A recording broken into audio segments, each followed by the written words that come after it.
Halo semuanya, perkenalkan nama saya Niwayan Dina Widiani dari kelas 11-2 mata pelajaran Sosiologi.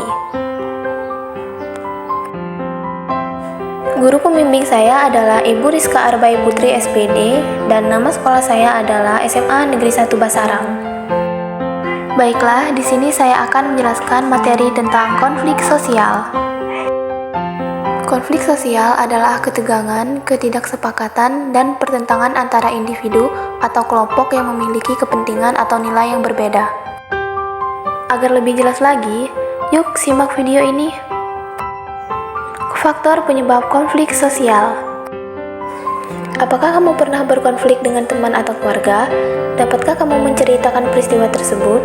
Apakah faktor utama penyebabnya? Bagaimana cara kamu menyelesaikan konflik tersebut?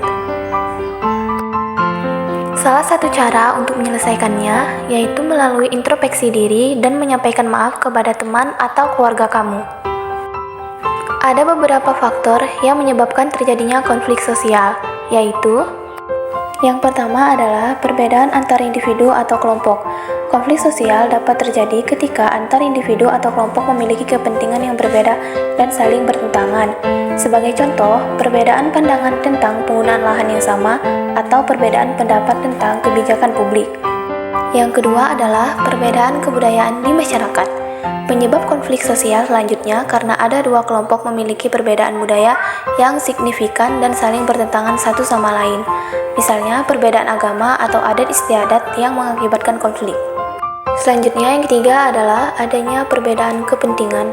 Konflik sosial juga bisa terjadi karena terdapat nilai-nilai dan kepentingan yang berbeda dan saling bertentangan di dalam masyarakat. Contohnya, perbedaan pandangan tentang hak-hak individu, kebebasan, agama, dan sebagainya. Berikutnya, yang keempat adalah terjadinya kesenjangan sosial. Kesenjangan sosial merupakan salah satu faktor umum terjadinya konflik sosial di masyarakat.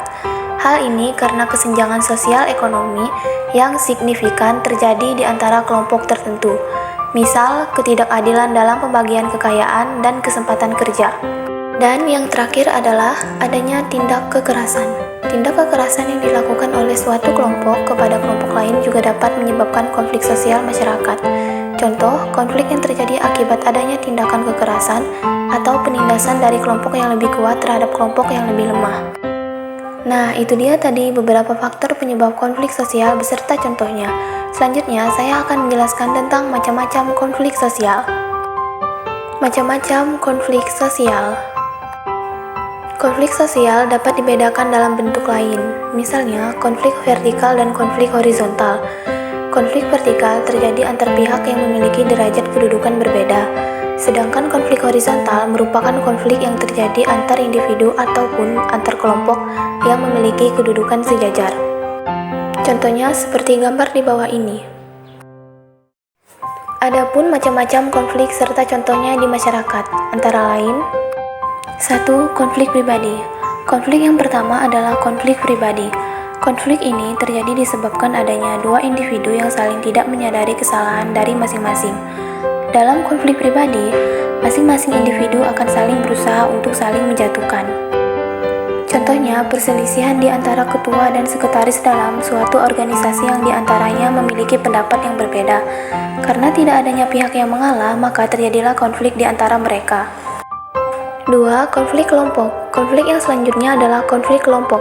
Konflik yang terjadi di antara dua kelompok atau lebih yang memiliki tujuan yang sama, namun memiliki pendapat dan cara pandang yang berbeda.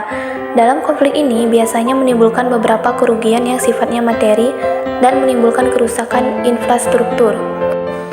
Contohnya, tawuran antar pelajar yang terjadi di ibu kota yang menyertakan banyak peserta tawuran, mengakibatkan kerusakan infrastruktur kota seperti halte maupun tanaman hias di pinggir jalan.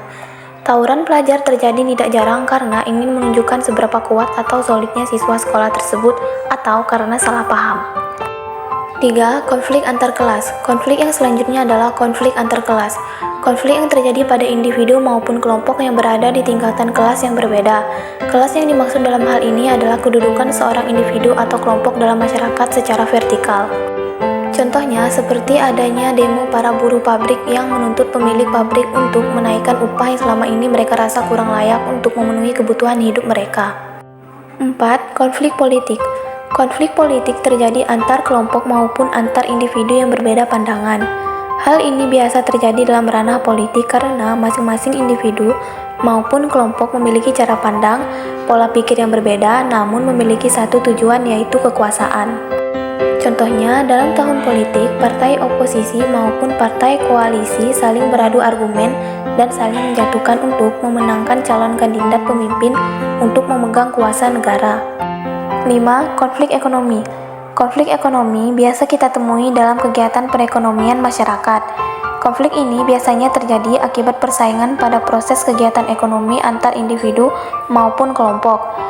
Contohnya, akibat kalah saing dalam penjualan, seorang pengusaha menyebarkan berita tidak benar terkait produk saingannya dengan tujuan agar produk konsumen beralih mengonsumsi produknya. Sebenarnya masih banyak lagi macam-macam konflik sosial, tapi saya hanya menjelaskan konflik sosial yang sering terjadi di kehidupan sehari-hari. Itu dia tadi macam-macam konflik sosial. Selanjutnya, saya akan menjelaskan tentang konflik dan kekerasan. Konflik dan kekerasan. Konflik adalah percecokan, perselisihan, dan pertentangan antar anggota masyarakat yang bersifat menyeluruh dalam kehidupan. Sedangkan kekerasan mengarah pada dorongan nafsu untuk menghancurkan pihak yang lemah dan tak berdaya. Apa saja dampak yang disebabkan oleh konflik dan kekerasan? Dampak yang dihasilkan dari konflik dan kekerasan sangat mempengaruhi kehidupan masyarakat dalam sehari-hari. Dampak konflik dalam masyarakat ada 5, yaitu 1. Bertambah kuatnya rasa solidaritas kelompok. 2. Hancurnya kesatuan kelompok. 3. Perubahan dalam diri individu. 4. Hancurnya nilai-nilai dan norma sosial. Dan 5. Hilangnya harta benda dan korban manusia. Sedangkan dampak yang disebabkan oleh kekerasan dalam masyarakat adalah hilangnya rasa aman. Suasana yang tidak kondusif dapat menyebabkan seseorang merasa tidak aman dan terancam, menciptakan rasa takut. Ketika seseorang merasa tidak aman, umumnya seseorang tersebut akan merasa ketakutan. Kerusakan lingkungan, misalnya kerusakan lingkungan akibat peperangan. Itu dia tadi pengertian dari konflik dan kekerasan beserta dengan dampak dari terjadinya konflik dan kekerasan tersebut. Nah, itu dia tadi pengertian konflik sosial, macam-macam konflik sosial, dan dampak dari terjadinya konflik sosial. Sekian dari saya, terima kasih.